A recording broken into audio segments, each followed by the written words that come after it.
Today is day 84 of me quitting pot, and I have a story for you guys that at the end of the day should resonate with you the same way it resonates with me. Is don't listen to your body. When your body tells you that something isn't an opportunity, that something isn't good for you, it's really, really important that you listen.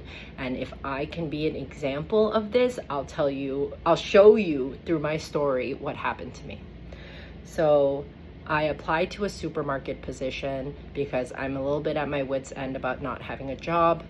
I have applied to some corporate roles, but to be honest, I am not really feeling like I want to go back there. I can go deeper into this, but I think for me, I thought it was deeply a personality issue, and how in these sectors they require a split of your professional self and your private self, but that split actually never happens, where you're just like dealing with a lot of people's personal issues on a daily basis,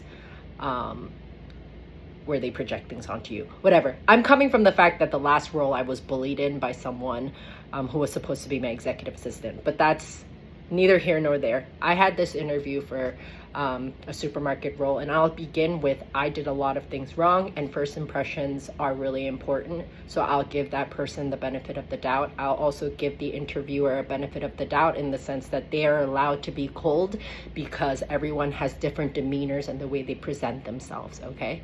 So I come in, I am late because someone was holding the door. I allotted for holding the door of the train. I allotted for about 15 minutes extra, but all of that got eaten up, and I ended up being 1 minute late to the interview. That already set me up in a really frazzled way.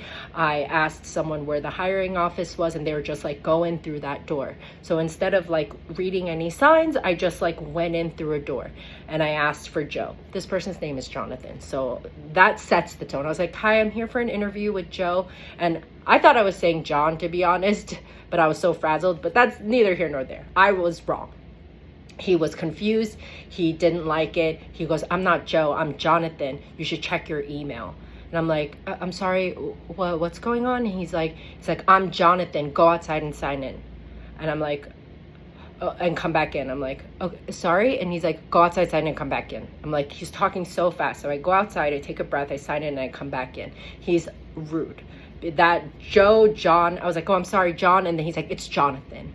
And so it was Jonathan. I'm sorry. People are very specific about names. Names also hold a lot of weight in terms of our integrity. As someone who has a weird name, I completely understand that. So let's go to part 2 on what happened after my mistakes.